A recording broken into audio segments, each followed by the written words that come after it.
If I drop a feather and a hammer from the same height, which one hits the ground first? On Earth, the hammer wins easily.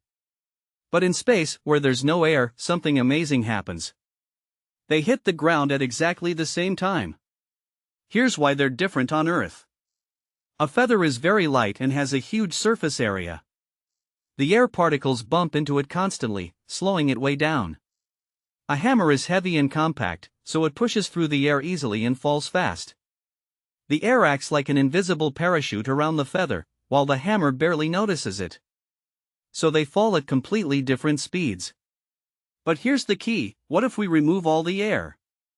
Then there's nothing to slow down the feather. Now gravity is the only force pulling both objects down. Gravity doesn't care how heavy something is or what shape it is. It accelerates everything at the same rate. That's true whether it's a feather or a hammer, a bowling ball or a pencil. In a vacuum, both objects fall together. No air to slow down the feather, no difference in weight that matters. They accelerate at exactly the same speed and land together. This wasn't just a theory. In 1971, astronaut David Scott was on the moon where there's almost no atmosphere. He dropped a real hammer and a real feather in front of millions of people watching live. And they hit the ground at the exact same moment.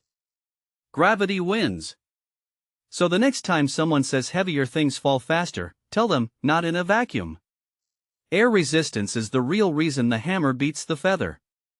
Without air, they're perfectly equal.